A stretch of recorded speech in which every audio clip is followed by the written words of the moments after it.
is Joseph Bilby. There he is. And I noticed you have your co-author along here too, so Yes, I wanted I to do. at least acknowledge him. Harry Ziegler. Harry Ziegler. Yeah, thank you. Thank you very much for coming today. So Joseph Bilby, he received his bachelor's and master's degree in history at Seton Hall University, right here in New Jersey. He served as a lieutenant in the 1st Infantry Division in Vietnam, and towards the end of his career, retired as an investigation supervisor from the New Jersey Department of Labor. He's now part-time assistant curator of the National Guard Militia Museum of New Jersey, down in Seeger. He's the author, co-author, or editor of 21 different books, 2 of which are on the New Jersey State Historical Commission's list of 101 great books about New Jersey. He's a freelance writer and historical consultant. He served on the New Jersey Civil War Sesquicentennial Committee and was editor of several of its publications, including an award-winning book, New Jersey Goes to War, which is about New Jersey's own Civil War era personalities. His latest work is The Rise and Fall of the Ku Klux Klan in New Jersey, co-authored by Harry Ziegler, who's raised his hand at the back table there. And that is the subject of his talk today. After the forum, if you'd like, you can buy a copy of his book, and I'm sure he'll sign it for you. Yes. So I'm looking forward to that. So with no further delays, I'd like to welcome. Thank you. Thank you. Everybody hear me?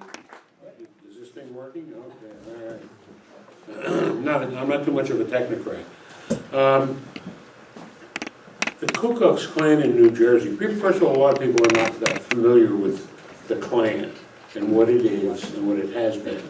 The initial Ku Klux Klan was, among other organizations, founded in the 1860s in order to reverse what happened after the Civil War.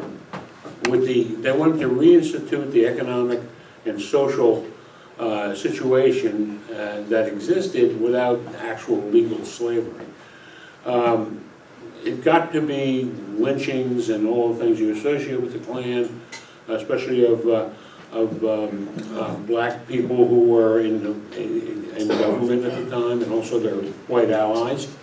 And President Grant sent the 7th Cavalry in under Custer to clean them up, and they did a pretty good job of it. But then in 1877, in order to make a deal to make Rutherford B. Hayes president, they evacuated any troops from the South, and the status quo returned to what it was before the war, without actual legal slavery.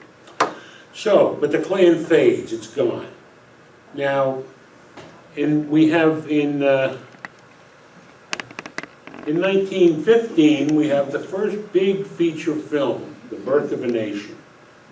And D.W. Griffith was the guy who was responsible. Well, prior to that time, most films have been filmed on small stages. But this thing opens up, they have huge battle scenes, so it becomes a landmark film.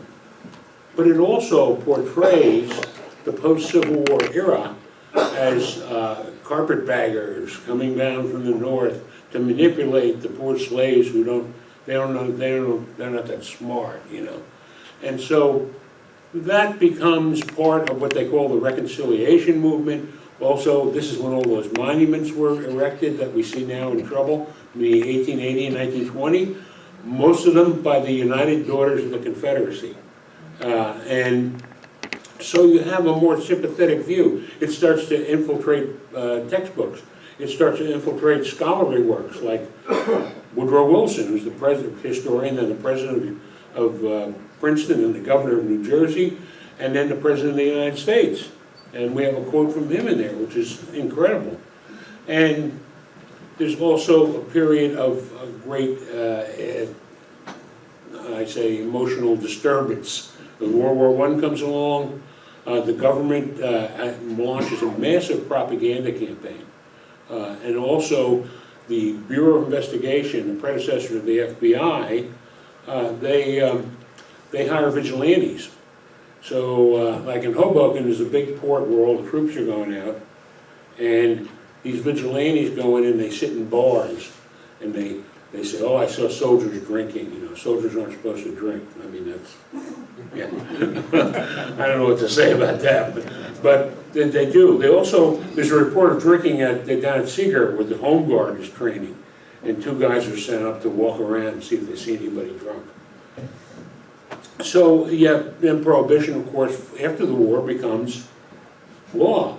And not only Prohibition, you have the conclusion of World War I, which people are not satisfied with. After all that propaganda, they said, what do we get out of this? Nothing. And so actually the Versailles Treaty, which is signed by Wilson, who's very full of himself, and he comes back to the United States, and it's not approved by the Senate. So the war finally ends, as an aside, the war finally ends for the United States in New Jersey, up in Somerset, where in 1921, they bring up the Knox-Porter Agreement from Congress, and Warren Harding signs it in Senator Frelinghuysen's living room because he's playing golf with him. So that's how World War I ended. But people were very unhappy about that. Then you have, of course, the suffrage movement, women's suffrage. So there's a great deal of turmoil. Some people say, oh, the good old days in the 19th century, you know, why don't we go back to that? So the stage is set. And Birth of a Nation is not a film that has gone around for several months.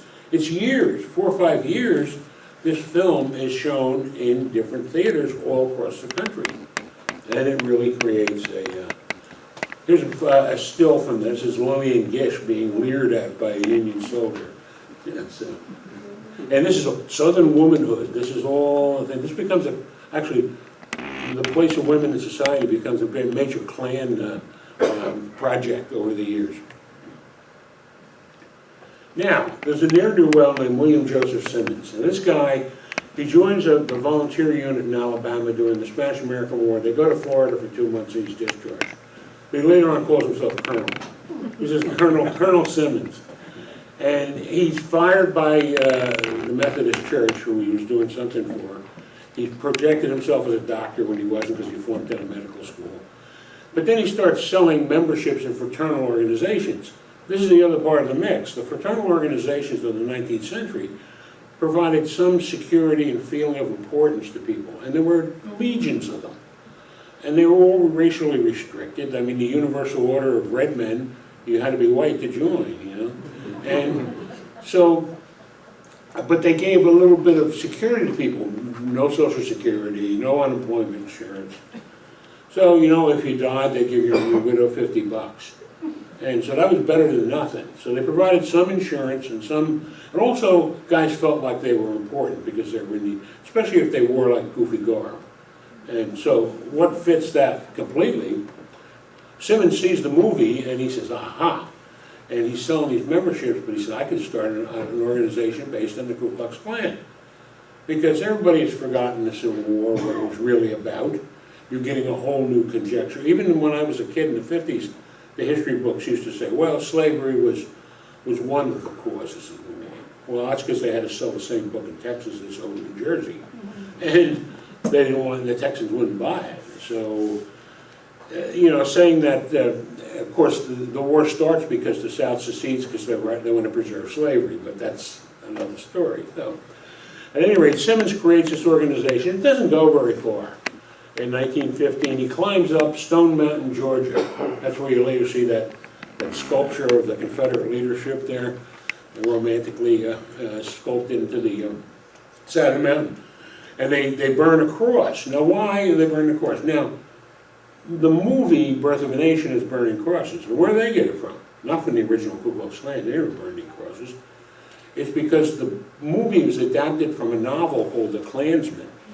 And that novel, the guy who wrote the novel, and remember this is fiction, said that they used the burning cross to signal when it was because of the Scottish settlers, and it was an old Scottish custom, and so on and so on. So the burning cross becomes a symbol of the Klan, even though the original Klan never used it at all. So they set this big fire up, and a burning cross up on top of Stone Mountain, but it never gets anywhere. You know, it doesn't. War ends, you know, but then these people come along. Edward Young Clark and Mary Elizabeth Tyler. They are the founders of the Southern Publicity Association. Now, this is one of the first PR firms in America. They're based in Atlanta. So they see this organization and they talk to Simmons and say, well, we can make this a moneymaker. And what they do is they start recruiting all over the country. And if you're a recruiter, they call you a Kleagle. So if you're a Kleagle and you come to, say, New Jersey or Ohio or wherever, they tell you, look, find out what the people are most afraid of in that area. You know, we're all going to say white supremacy, that's it, you know, no argument there. But find out what else they're afraid of. And then exploit that. And you pay a $10 collect token to join the Klan, and the Kleagle gets $2, and then it works its way up. It's a pyramid scheme, basically.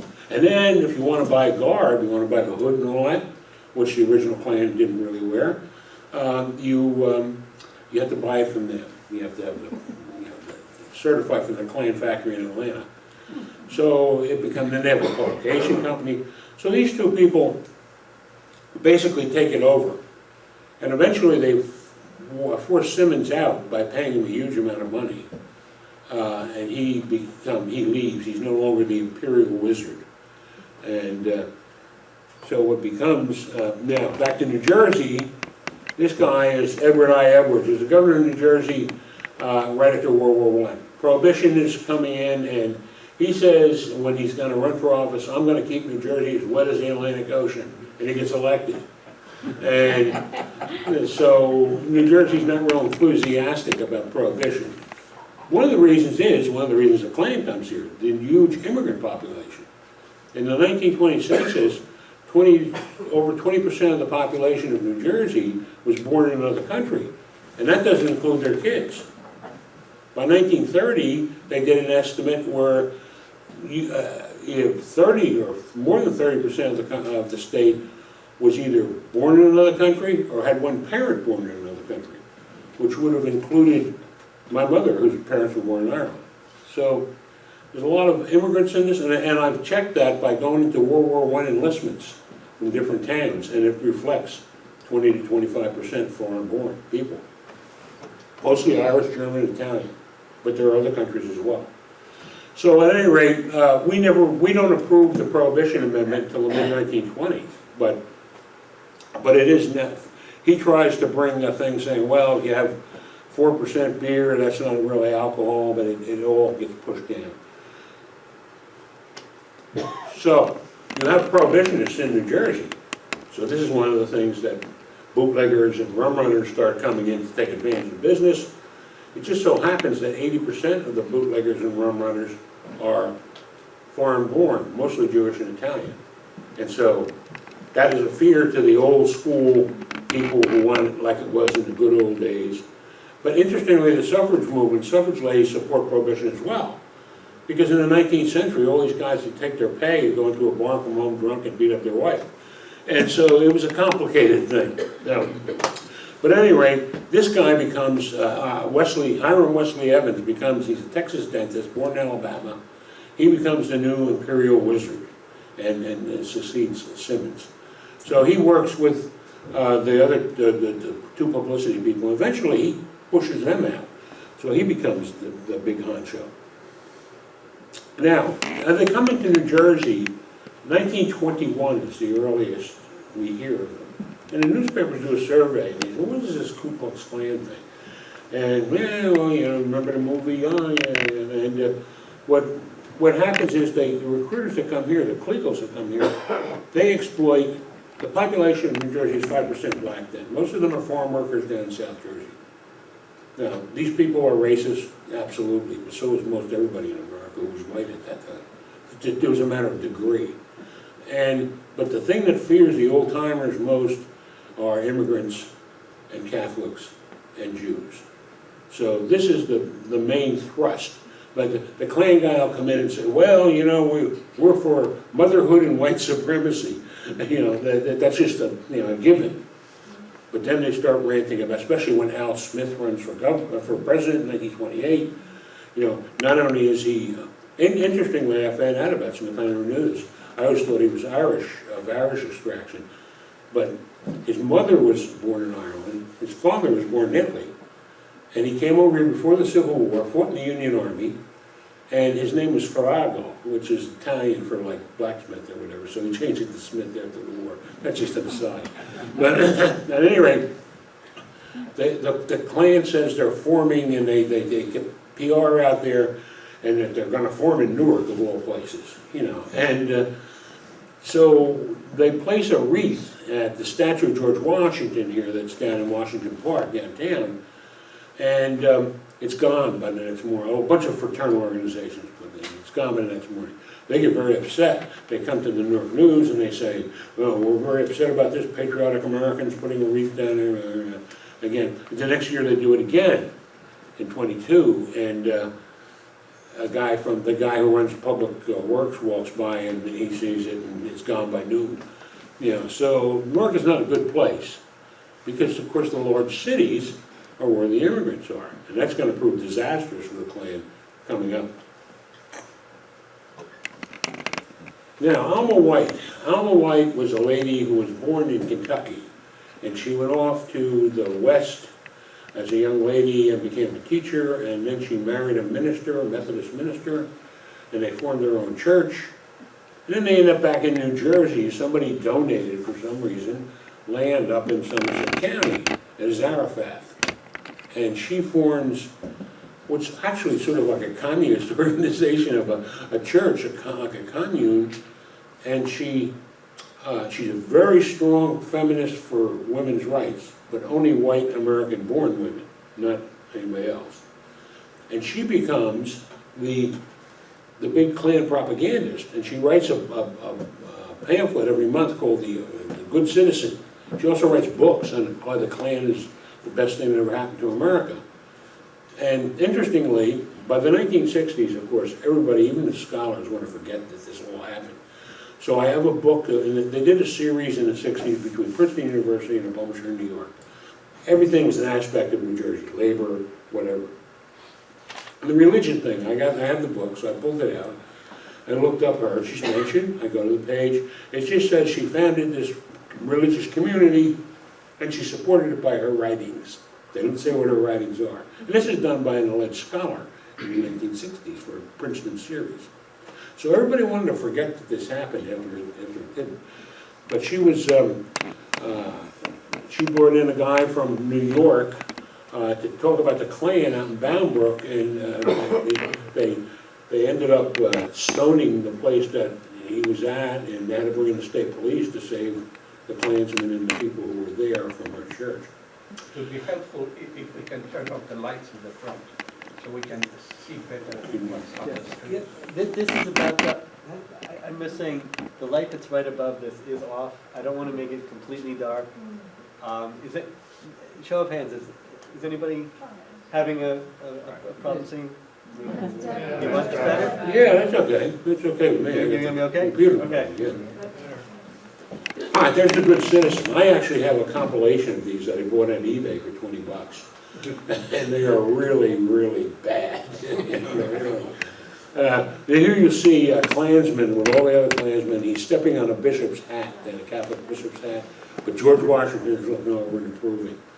She had an English minister who was the artist who did all her artwork. There's a Klan initiation ceremony. This is somewhere in Somerset County. We don't know exactly. Once there's a guy takes over as the New Jersey Grand Dragon. First he's the head Kleagle. And he's a former vaudevillian. He and his wife, Arthur Bell is his name, and his wife's name is Leah. And they were former vaudevillians. Now, Bell has been reported in some books as being an attorney. Well, he only went to 2 years of high school, so I don't think he was an attorney. All you gotta do is look up the census on Ancestry and you find these guys. So but he knew PR, and so he had these, here's these people being initiated into the Klan, and you see in the distance, you see those lights. They would have a big circle of cars and turn their headlights on. So it was very theatrical. And but he wouldn't let reporters get down into it. You had to take a picture from the hillside. And you never knew who was who down there, So they always lied about the membership and the numbers. Oh, sir? Yeah. What was the reason they were afraid of the Catholics? Well, they thought the Catholics were going to take over America. Go back to Thomas Nast in the 1870s. Look at some of his cartoons. You know, the bishops are coming up like sharks, and they're chasing the children who are going. Well, it goes back to the 1840s. Well, the Irish came over. You know, then when they used to publish crime statistics in the newspapers in the 1850s, they would note where the people were born, and usually they were mostly Irish. And that was deliberate, of course. You know, the Germans didn't do too badly. They weren't liked too much, but not as bad as the Irish, because the Irish were poor. A lot of the Germans were political refugees and had some money. And then, of course, in 1880, we really start industrializing. After the Civil War, large numbers of people come in from Southern and Eastern Europe. Many of them are Catholic, many of them are Jews. They don't speak English. At least the Irish could sort of speak English. You know? But that really scares people. Patterson is, of course, a big manufacturing city. They need cheap labor. So they, actually a guy who comes from, Patterson went to Italy, in northern Italy. Most Italian Americans come from the southern part of the country. But in northern Italy, they were very skillful garment makers and silk weavers. And they hired these guys and brought them to Patterson. Well, they were also, which they didn't know, all anarchists and radicals. And as a matter of fact, one guy from Patterson was a silk worker, bought a gun in Patterson, went back to Italy and shot the king in 1902. Yeah, so. But at any rate, you had all these immigrants in the cities, especially in a state like New Jersey, and to some degree New York. And that's the reason that the Klan came to existence, and it's also the reason why the Klan never prospered in the state, because there were just too many of them. So that was the biggest disaster was in Perth Amboy. Talked about cities. Some guys from Monmouth County, Monmouth and Ocean counties were the heartland of the Klan. And the headquarters was originally in Long Branch, where the racetrack is now, and then later on in Wall Township. And actually, I live on a plot of land, and so does Harry's house over there too, called Imperial Park, because the Klan owned it, but we'll get to that. But at any rate, and in Perth Amboy, these guys, about 100 of them from Monmouth County, go up to recruit in Perth Amboy, a city, you know, full of immigrants. So the people find out about it. 15,000 people show up at the hall where they're having the meeting and start throwing stones and bricks. And then they attack the place and they start beating these guys up. They have to call out the entire police force to save the Klansmen and the fire department. And actually there's a story of one cop sees a guy stuffing a Klansman down a sewer, and he says, well, no, you can't do that, that's murder. And the guy says, oh, okay. Lets them go. Nobody was arrested. And so they fled the town. You know, it was quite an incident. So now you have that incident that happened at Bound Brook where they besieged them in the church, and now we have the Perth Amboy incident. There are others too. There was a small parade in Asbury and a small parade in Bloomfield, and people threw eggs and tomatoes at them and stuff. So it's not it's not like Georgia or Alabama, you know, where everybody loves the Klan. But as I said, the heartland is on Monmouth and Ocean. This is Point Pleasant, and this is a Klan wedding on the beach. And so I know which one's the bride? Yeah, that's hard to say. No, this is a shorter one. But you know, how many of these people are Klans people, and how many of them are just the curious? That's not known. So often the curious people come to these rallies, and they're counted as part of the rally. At Point Pleasant, they had a day that celebrated fraternal and sorority organizations in the church, in the Methodist Church, and down came the Klan, marched down the main street in Point Pleasant. But they also there were so many of these groups, the Daughters of Pocahontas and the Order of Redmen. And then there was there were, you know, all these groups were somewhat exclusive, and so the social stage was set for the Klan. The Klan just went a little further, you know, so But that's the Klan wedding in Point Beach. Here's the ladies of the Klan. They're called Ladies of the Invisible Empire, or Lotties, L-O-T-I-E-S. After a while, they figured that's not a real good name for them, so they changed it to Camellia, with a K, of course. Everything's with a K.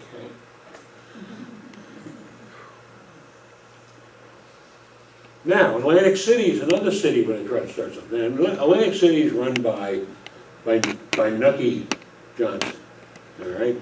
And if anybody saw the Boardwalk Empire, there were a lot of exaggerations in that, especially with the Klan. But still, Nucky was, he and Frank Hague up in Hudson County were the two big bosses in New Jersey. Neither one of them liked the Klan. Hague because he was an Irish Catholic. Nucky because he had a lot of black votes from Atlantic City that got him elected. And got his candidates elected. He was not an elected official at the time. So the Klan says they're going to march in Atlantic City. And Mayor Bader, who's seen here with the first Miss America, he goes to the city council and they pass a law immediately. If you appear with a mask on in the streets of Atlantic City, you will be arrested. So they say, we're going to march anyway, and there'll be a big fight, and nothing ever happens. They don't show up. The Klan is stronger on not in Atlantic City, but at north side, on the shore. And I actually got a couple of pictures from the local historical society. Hard to find pictures because most people have thrown this stuff out, over the years. I had a friend who did flea market sales, and he would go peek. He went years ago. He went to a Wall Township home, and they had an attic there, and they had a trunk. He said, "What's in there?" And I said, "Oh, we don't know." And I opened it up. It's a Klan robe. So there's still stuff around. And here's another attempt. Mayor Hetrick of Asbury Park, very interesting guy. Hetrick was, he was the county sheriff in 1911. And I think he's the first person from Monmouth County to get a scholarship to Rutgers. And he was the sheriff. And there was a little girl was killed. And they arrested this black man in Asbury Park for the murder and put him in the jail. Now, a bunch of people gathered outside and they started talking about lynching, making reference to one lynching in New Jersey in the 1880s, to that particular lynching. Hetrick intervenes, grabs a guy, brings him out to Freehold, hires a private detective, and they catch the actual guy who did the murder. This guy was totally innocent. So Hetrick gets the black vote because he did that, and then when he runs for mayor of Asbury Park, he wins. And he is also a more modern type of guy. He's a little shady economically, but but so was Frank Hague. Frank Hague built a hospital for people. So Hetrick, he has a Chamber of Commerce meeting in the 20s, and then they all go to a speakeasy and deal. And when they're at the speakeasy, according to a spy from the Klan who's in there, women came down from New York and put on an indecent show. And there's the place, the deal in. And that's the interior of it. Now, this spreads all through Asbury Park. Every minister, they were all ready for this, gets up and condemns him. He should be thrown out. He should go to jail. They try to get him indicted in Freehold. It's thrown out of court. And his famous statement that I used to headline one of the chapters was, the story that a naked woman sat upon my lap is a damnable lie. Probably wasn't, but he was. But at any rate, so that's pretty much the end of the Klan in Asbury, even though it's Monmouth County. So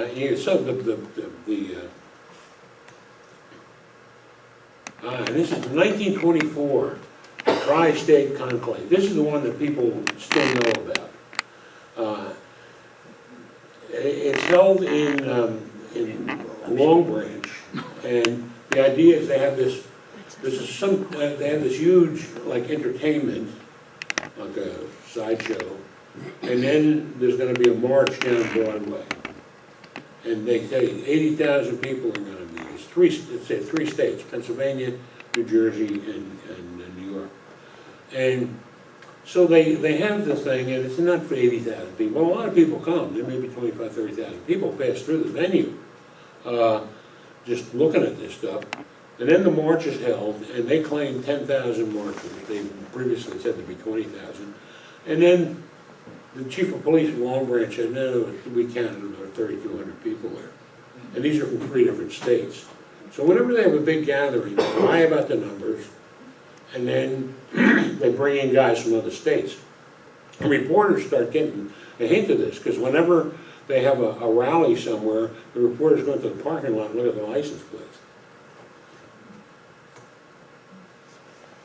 Whoops. Uh-oh, I screwed up. What happens when you have fast fingers?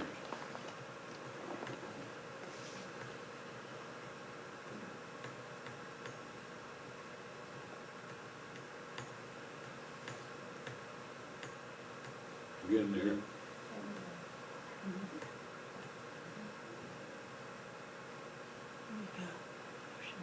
All right, here's the march down Broadway.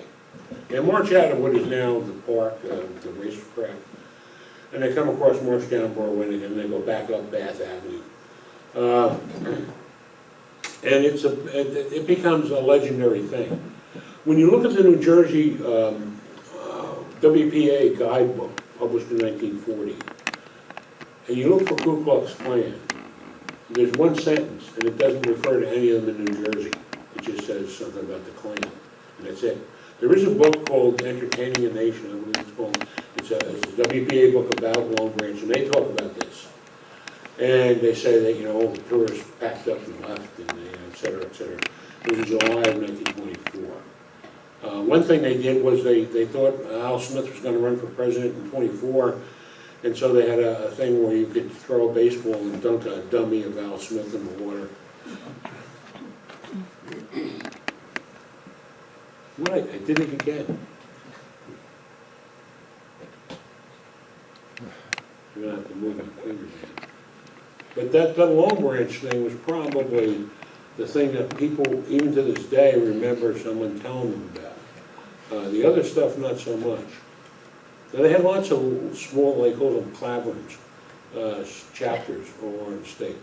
Now, in 25, things started to break up. And here's the first one, George Lawson, strange-looking dude there. He was actually, he had a very strange backstory. He was born in England, came here, went back to England, joined the British Army, was mustered out in India for being demented, came back to the United States, and started to form baseball leagues in the late 19th century with his brother. A lot of them were fraudulent. He'd raise money and take off. Then he became a traveling sewing machine salesman. And then later on he becomes a minister by himself. And he goes to East Orange, New Jersey, and he says, he's had several wives, none of them ever really divorced, and he's looking for a prayer bride. And so he puts this in the newspapers across the country, and a lady from the Highlands takes the bait. He buys her, goes to the Highlands. He wants to open up a church. So there's an abandoned Baptist church. So he gets with the Klan, becomes a clud, which is a chaplain.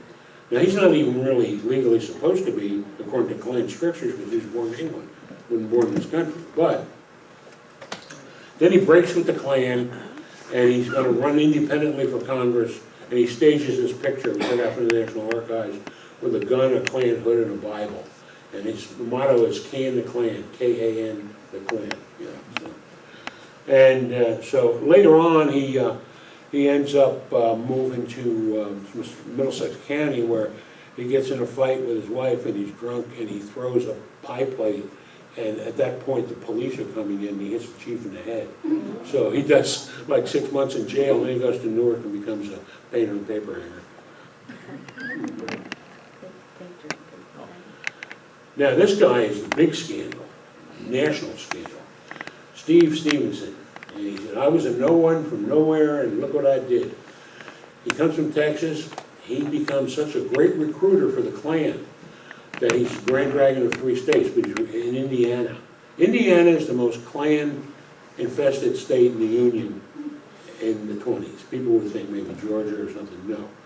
Indiana, because he recruits all these people, and it's also Prohibition, so there's a group that's fading in Indiana called the Indiana Horse Thief Protection Association.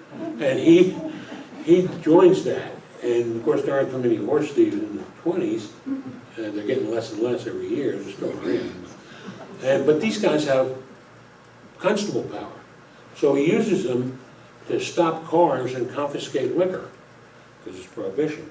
Nobody ever knows where the liquor goes, though. You can't find it. But anyway, he publicizes this. Then he's caught with his pants off in a car with a young lady, but that doesn't get out. The governor of Indiana, who's a Republican, and when everybody tells you the Klan's all Democrats, not really, is a Klansman. And he's Steve's buddy. So what happens is he befriends a state employee, a lady, and he takes her in his private train car to Chicago where he sexually assaults her. And then she tries to kill herself, and then she dies. And he had drugged her up. So he's then charged with murder because the Chicago cops are going to fool around with this. And he's convicted and sent to prison. And then he releases all the documents showing that the governor's a Klansman and all these guys in the government are Klansmen. So, big scandal. Later he's out of jail, he goes down back to somewhere downtown, Tennessee or Georgia, I think, where he gets again and goes back to jail for, assaulting a minor or something. But he's the kind of guy. And then there's back to Jersey again in Trenton. Rosco Ziegler, no relation to my co-author, is a Methodist minister. And he's the kind of guy the Klan loves to extol. Pure American, born here, World War I veteran, wife and 2 kids. But he's a Kleagle for the Klan, a recruiter. But he runs away with $1,000 of Klan money and the girl next door, Peggy Roberts. So eventually they track him down in Texas, bring him back here. He's in jail in Freehold. His parents pay the Klan back, so they release him. They try to get them on the Mann Act, and that doesn't work. And so he eventually fades away. But those are three scandals, that happened in succession all the same year, 1925. That's the peak year. Then things start to go down. So they try to come back. We're all American, lovely people. They have a Mother's Day convention down in the auditorium in Ocean Grove. And Leah Bell talks there and says, the only thing that women should be invested in is motherhood. And of course she's up there spieling stuff. And then they hold a circus. Now, they've lost the property in Long Branch because they couldn't pay the mortgage. So 2 front groups, mostly from Point Pleasant, a few guys from Asbury Park, buy the old Marconi station. It was originally a Marconi transmission station in Wall. And then there's farmland attached to it as a business investment. But of course, if you go out to Freehold and dig out the paperwork, you're restricted in who you can sell this land to. If you buy it from them, they got to approve anyone you sell it to. So what happens is that the Klan headquarters moves in there, and that's where they hold this circus, and they're trying to get anybody can come to the circus, black, white, Catholic, Jew, anything. They're trying to get themselves portrayed as a patriotic organization. And here's Red Bank, you see that's Front Street, and buildings are still there. The Red Bank Clavern wanted to be in the Armistice Day Parade in 1925, and the town fathers weren't too keen, the mayor wasn't too keen about it. So what they did was they had to let them do it, so they invited a whole bunch of other organizations to join to diminish the effect of the Klan. So they have a patriotic float there. They also have patriotic floats in the big march down Broadway in Long Branch. Big national parade. A lot of people have seen pictures of this. They did it 2 years in a row, 25 and 26. And there were less people each year. There were 40,000, but it was a national thing. So, one guy says, one historian from a while back said, well, the number of Klansmen in Jersey was X amount. It's a huge number. It's not really true. And he admits that he took their word for it. So. Oh yes, Miss 100% America.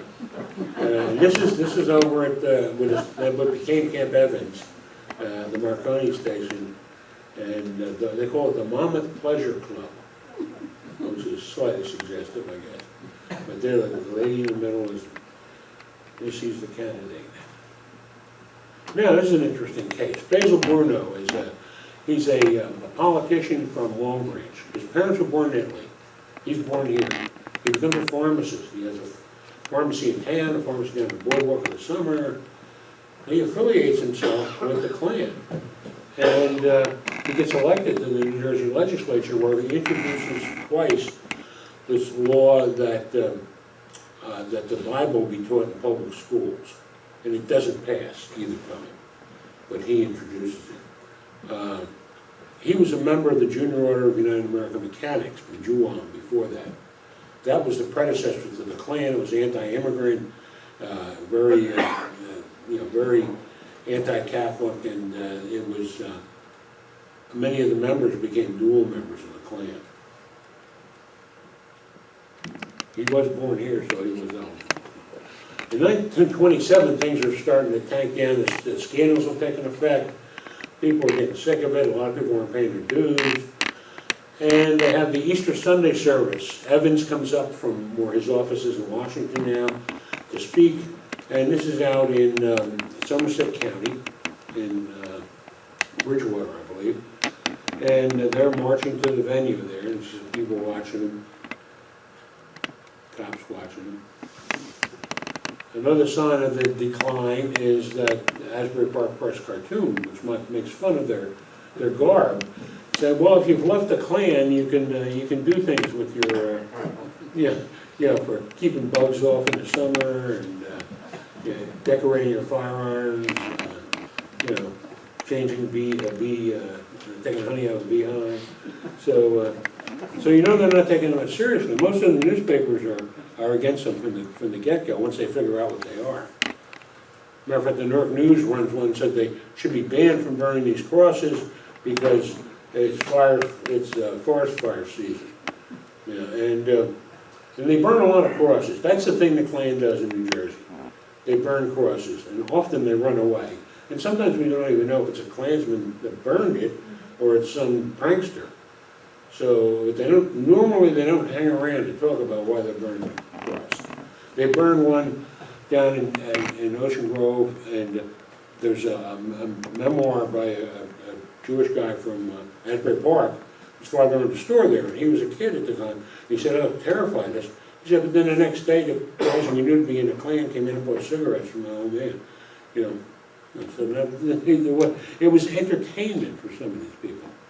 Now, Hamilton Kane, who's the grandfather of Governor Kane, I love this picture of the cigar. Arthur Bell said in 1928, he was going to have all the Republican candidates come to a hotel in Newark, where he and his committee would interview them on their Americanism. And Kane says, I'm not a member of the Ku Klux Klan, never had anything to do with it, why should I think? Nobody shows up. So Bell at this time is starting to get in trouble, because what happens in Wall Township is that the Klan from Point Pleasant, who actually own the property, say, hey, we own this property, and Bell and the National Klan say, no, we own it. So they file lawsuits, and it goes to the Supreme Court, and it goes to in New Jersey, and the courts, federal courts. And it's found that, yes, the Klan guys who actually bought it from Point Pleasant own it. So they throw out. Bell ends up moving his headquarters from a nice Sharp River Hills to over a garage in Belmar. And then his wife divorces him. She goes to Ohio, where her parents live, and divorces him. And they ask her why, and she says, I'm not going to comment. 2 months later, he marries his secretary.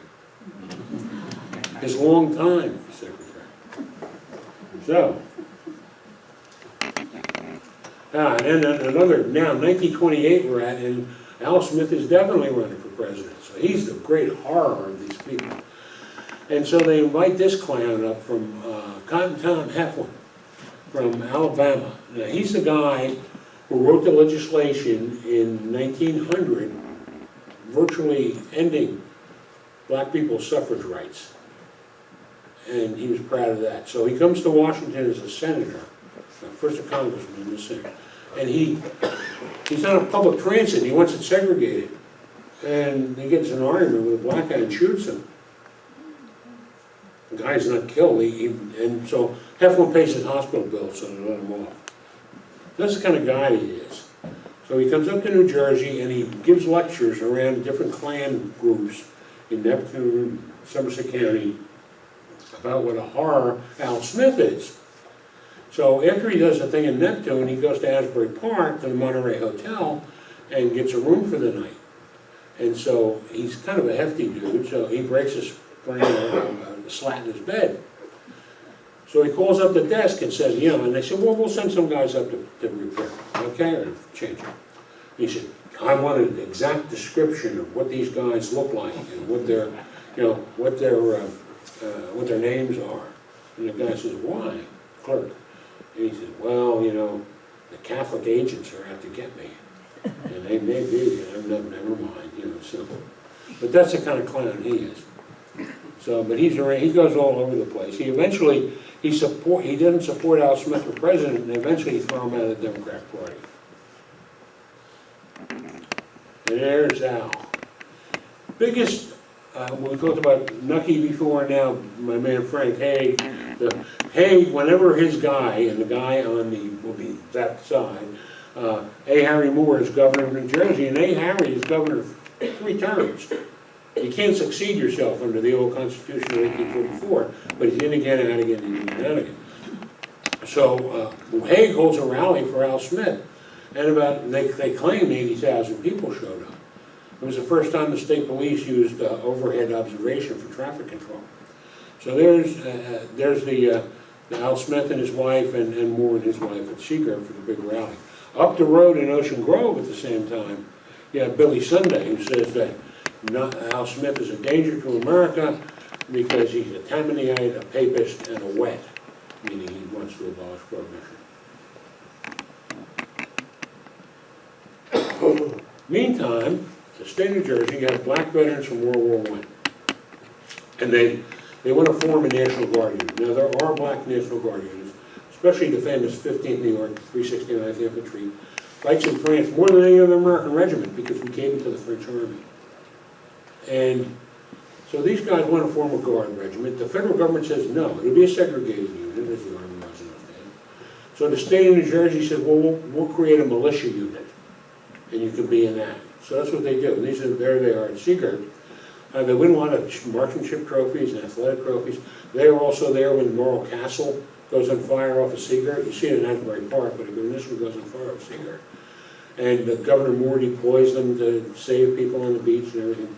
So the Klan never mentions these guys. It's interesting because they are obviously racist in addition to being anti-immigrant. And they never mention them. And interestingly, then they changed the name to State Guard from State Militia. And then World War II comes, and suddenly the federal government says, oh yeah, we'll take you guys in the National Guard. Well, what about 10 years ago? So they do, and they become part of a National Guard unit that's deployed. Now, the Klan depression is the final key. Boom. All this other stuff's been going on, and with the depression, people aren't interested. And Bell is out. In the 1930s, there's a group called the White Band formed, and Bell becomes the supervising manager for New Jersey. It's a racist organization, but you can join it if you're a Catholic or a Jew, if they don't get any most people. And so it doesn't take off. And the Klan from Point Pleasant, the Claverns, have been thrown out by the National Klan, so they become a White Band group. Then Bell disappears after he's fired by the Klan for losing place and probably for disloying out his secretary. So he comes back with the White Band, and then he suddenly appears in 1939 as a Klan guy again. Meanwhile, there's been a couple of changes in management in the Klan down in Atlanta. And he goes to Jersey City again. I don't know why. And holds, this is called the Lodge of Sorrow. And he tries to have rallies in different places in North Jersey, and they're pelted with tomatoes, they have to have police protection. So the Klan is essentially dead in 1939, and it's not going to be revived. This is Alton Milford Young. He was the guy who was Bell's right-hand man. He was a Baptist minister. He left the Klan when Bell got kicked out. He came back with Bell. he tried to hold a rally in Jersey City, and Frank Hayes said, ain't no way that's that. Interestingly, when the war ends, the Klan is temporarily suspended by the Atlantic people, and there's not that many of them left.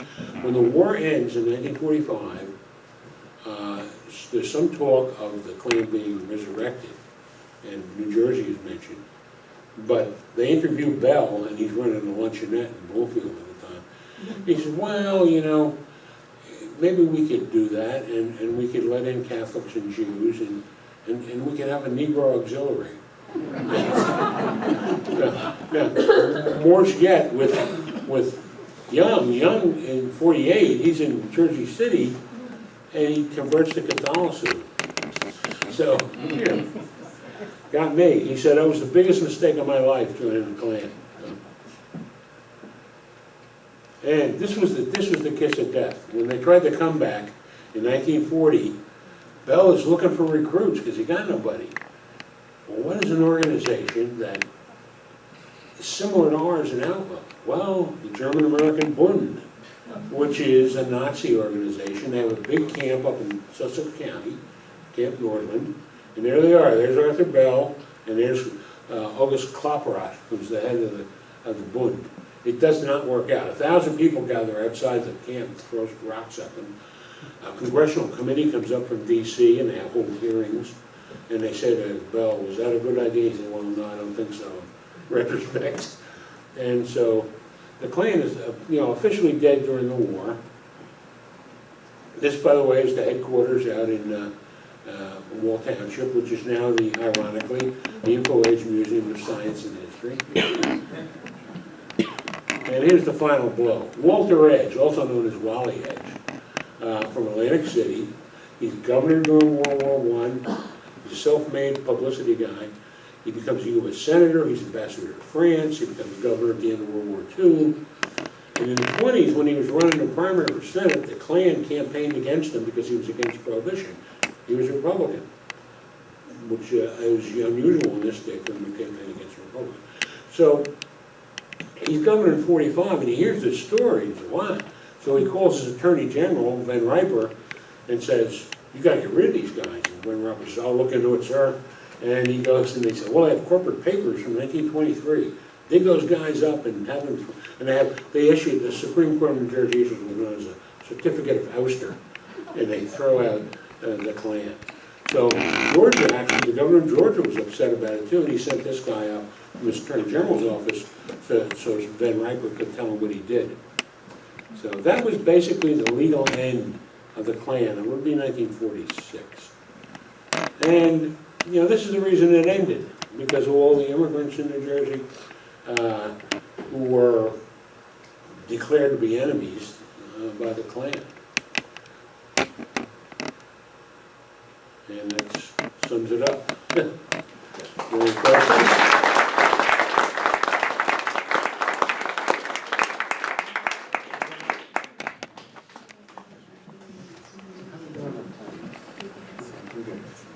All right, so a little bit of Q&A. Come over here and just wait for the mic. Raise your hand if you're interested in saying something. I'm going to come over this way. Go ahead, Leanne. Okay, I could tell you all kinds of stuff, like in 1962, after I had immigrated to the States for 2 years in Nashville, they burned a cross on my yard because I didn't know what it was, so I wake up my husband and say, oh my God, these Americans, they're already celebrating Christmas. The people that came up during the Civil Rights era, these clans who were like, hanging around gas stations, they were not connected with this official Klan. But the cross burning, again, goes back to that novel, and it was never done. There's one story we have in the book that there was an Italian guy who lived up in Bergen County. Now, Bergen County was sort of a Klan stronghold for a while because they were afraid of the immigrants coming up from Jersey City and New York City and Newark. And so the Italian guy's up there, works for the railroad, he's an artist, but he works at night. So they burn a cross on his lawn, and when he's not there. The next day he goes into town to the hardware store, and he finds a guy he knows who's part of the Klan, the Rawson brothers, they were jerks.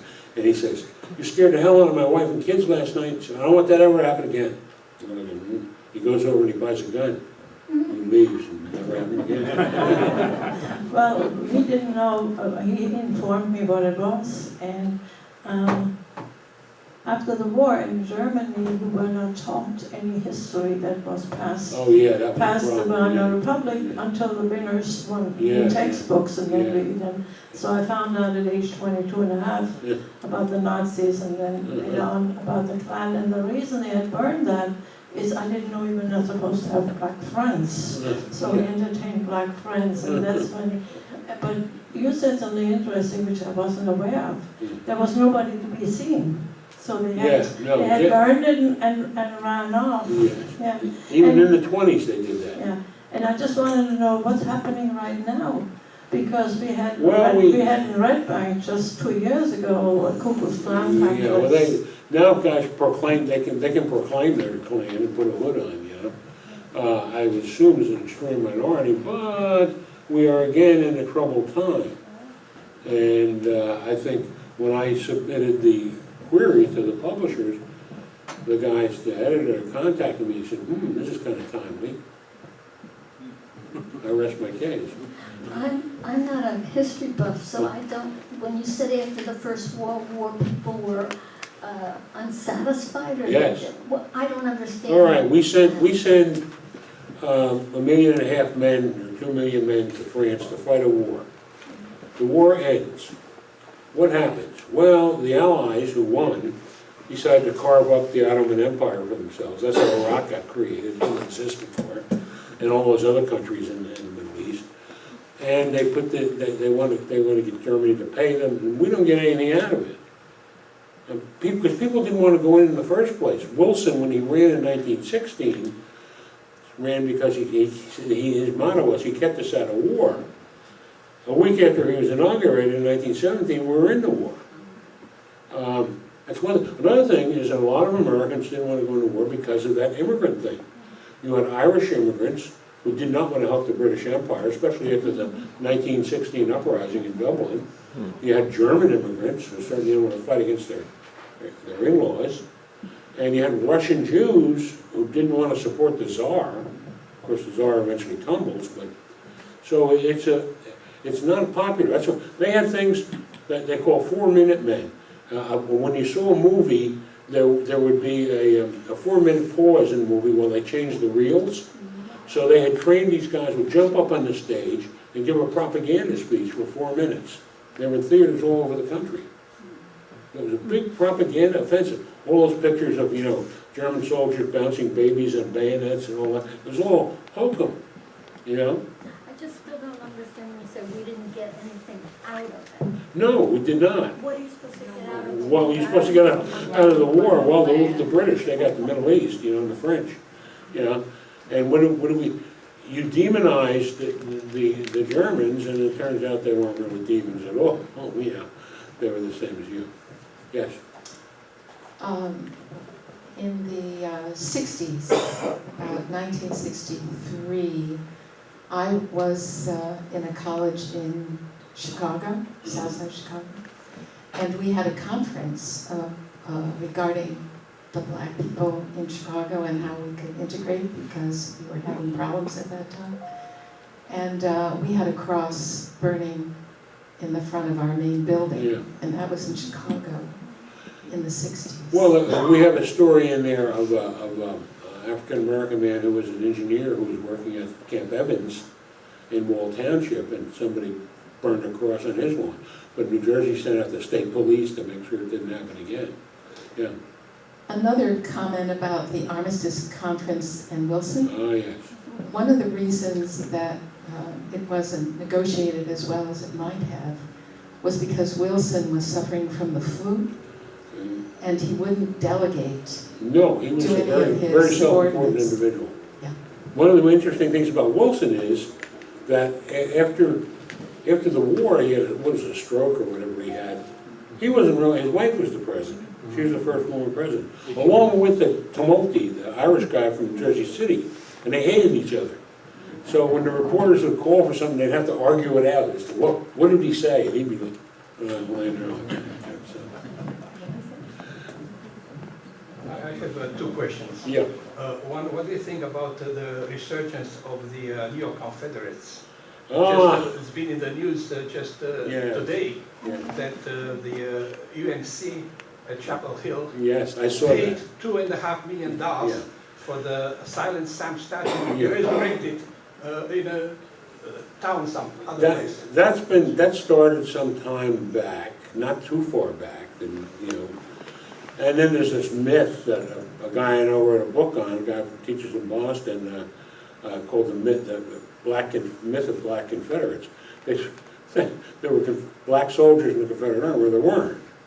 Not really. I mean, there were slaves that were used for purposes, but anyway, back to what you were saying, the New York Confederate guys. They have their whole, it's like a cult. And they deny why the war was fought, they deny everything. My grandfather's cousin was in the Union Army, so you know where I lie.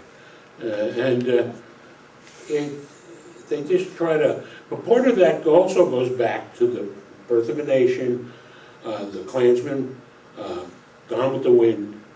When I was a kid in the 50s and 60s, TV series, westerns, the hero was often a Confederate veteran. And as I said, the history book that I read sort of mushed it, as to what the cause of the war was. And they started it, and we finished it. And the head of the New York Confederate organization Yeah. in North Carolina. Well, it's the Sons of Confederate Veterans. He said, never in 1,000 years would have thought that would be so richly rewarded. Yeah, I do not know the details of how that occurred legally. I do know it did occur, you're right. I assume it'll come out in the coming days. Yeah, even here in Metuchen, just recently, there has been a complete vandalism in the Jewish cemeteries. Yeah, well, yeah. Well, Stones have vandalism, been, painted with swastikas. yes, I saw that, it's terrible. But vandalism is often the result of idiot male adolescents. And half of the time I don't even think what they're doing. I always say adolescent males were idiots because I used to be one, But I never did that. One last question. Can you make any connection between the Bund emergence in Long Island and Queens, where Trump's father was very active in? Yeah, well, the Bund had... And New Jersey Nazi organization. Yeah, oh yeah. Yeah, the Bund had the big camp, Camp Nordland up in Sussex. They also had a kids camp down in Boardwalk County, I think, for a year. And they were active. And my father was a trainman, and back in the 30s, he was in Hoboken, and he said he used to see all these kids come over looking like Hitler Youth in a train, and then they would be going up to Sussex County to Camp Nordland. The Klan, I'm just a little confused about this. Is the Klan Nazi or not? No, the Klan, when they decided to try to revive, and they had nobody, they decided to find a similar organization they could bond with. And so there was the Nazis. Of course, the camp was raided shortly after that by the state and county. And now I think at the Camp Nordland is where there's some Sussex County buildings up there. Well, I have a question that goes back a little further than most of what you're talking about. What is the origin of the name Ku Klux Klan? Well, as near as I can determine, there were half a dozen guys sitting around in Tennessee in 1866, and they were drunk. And that's all. It's meaningless. It's meaningless. And no one has ever come up with a meaning for it. They just like the alliteration, and I guess, yes. I had read or seen somewhere that that was the sound of cocking a rifle. Yeah, there's a bunch of different interpretations of that. But I'll stick with mine, the guys are sitting around drunk. I like the alliteration. They were poets. Yeah. Actually, the first Klan had a lot of responsible citizens in it because they wanted to return their authority. You had professionals in it. You mentioned that after Reconstruction and the Klan was created, and then it faded away. Yeah. What caused that? What caused that, number one, was the fact that Grant sent the Army in and busted it up, but there were other organizations too. And then, in 1877, they made a deal, so that it was a tie in the Electoral College, that Rutherford B. Hayes, the Republican candidate, would become president if all troops were ordered out of the South and they were let to be, do what they wanted. So Reconstruction then collapses. Because the people that are down there, the old elite, take over again. And that's, you see, Wilson's father was a chaplain in the Confederate Army. He was born in Virginia and spent the first years of his life in Georgia, I believe, during the Civil War. And, I have a quote from him in the book that's just outrageous to my mind. And a lot of people venerated Wilson for so many years. At Princeton, there were these bios of him, and now we have this, we're finding out all this stuff. Well, when the suffragettes were down there picketing for the vote, and they were arrested and force-fed and beat up, and eventually he met with Alice Paul, who was from New Jersey.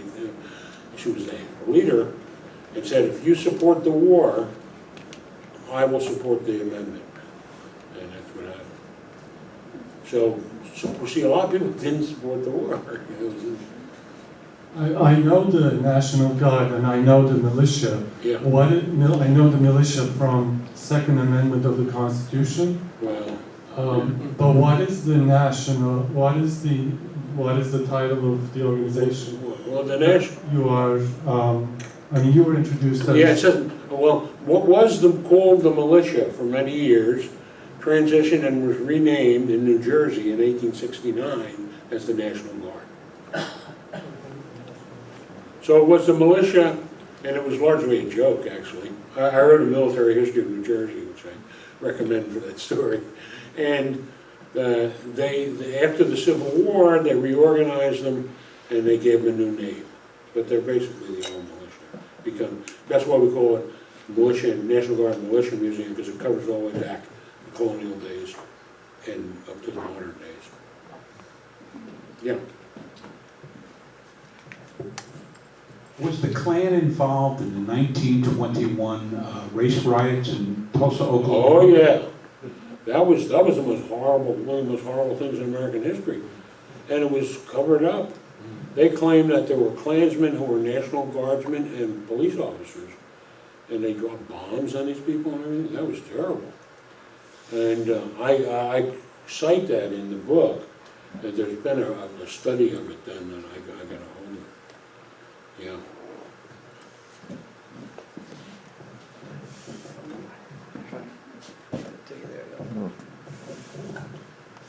I had an experience, and it might be interesting, so we don't talk just provincially about our own world here, because there's another part of the world that also exists. I was in Mallorca in the early 90s, and it was the Easter holiday, and there were very, very stout Catholics being part of Spain. And they had a parade. And guess where the Ku Klux Klan learned to wear those hoods? They all were dressed up like Klansmen, and they were walking through this town like in a sway kind of thing, hiding.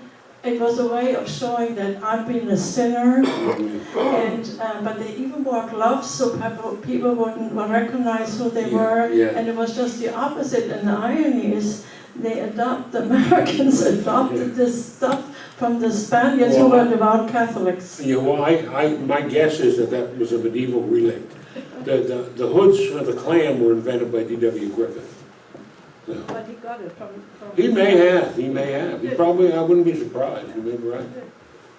Yeah, I was in Madrid around Easter time just a couple of years ago, and I saw one of those processions, and I also had this really odd reaction as an American, saying, "Wow, that really looks an awful lot like the Klan dog." My favorite of those is Krampus, though. Okay, I'm gonna slide around here. We'll take a few more and then we'll leave some time for some book signing. Now, you specified clearly where they were in Wall Township, but where were they in Long Branch, my hometown? Well, the state headquarters was where the racetrack is now. Interesting story about that. They bought the property, frontmen, from a guy who was described, and I saw the deed, as a lunatic, but it was a rich family that had owned it. And interestingly, the family was Jewish. Well, that's now Oceanport, it's not Long Branch. Yeah, so Long Branch, and they continued to hold small events out there even after they lost the property. I guess they rented it. They also rented a one Neptune, I think, from a Jewish guy. Who must have thought the irony of that. So. How do you explain that the majority of the Klan events took place in northern or central Jersey, rather than the southern part of New Jersey, where people are less educated? Well, more segregated. Well, there were events down there, but it never got as strong. The population was lower. The population was stronger here, and they were closer to immigrant centers in like Perth Amboy and places like that. And in northern New Jersey, it was Bergen County. Didn't see many immigrants down south Jersey, you know, they really didn't. Except that, what the hell's that? I can't think of the name of the farms. The famous farm community had a big No, it's Seabrook Farms. The guy who owned that, you know, used migrant labor, which was African American and Italian. And there was a strike down here, and the Klan offered to help him out. But he had enough hired goons of his own. If you drive down South Jersey, you see a lot more Confederate flags on trucks. Yeah, well, there's an old legend that southern New Jersey is below the Mason-Dixon line. That's all BS. If you look at the electoral map of 1860 and 64, the southern counties all go for Lincoln. And it's the northern counties where you have industrial ties to the south, selling them cheap clothes for slaves, that are against the war. The southern counties have a Quaker tradition, and the Quakers were the first abolitionists. 1774, they condemned slavery, before the Revolution.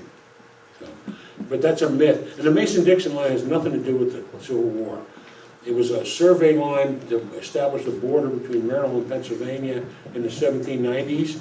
And if you extend it over, Cape May is underneath it. Yeah, but immaterial. I told the guy that I visited the museum one time, and I said, he was like, So I said, where'd you learn that? I said, around a campfire at a reenactment. He didn't like me. I have a friend whose either dad or grandfather, I've forgotten, worked for the railroad in Pennsylvania. Yeah. He said there were, at one time in Swarthmore, Pennsylvania, which was a quote, elite place, two trains came from the west and the east, carrying Klansmen, and they marched up a hill to a church and burnt across on the front door. Well, those things happen all over the place. You know, and even in Newark, towards the end of their era, they set up a Klan. Somebody set a cross on fire and ran away. You know. Sometimes they would publicly be there. Sometimes not. Okay, well, thanks for answering all the questions. We want to give you a chance.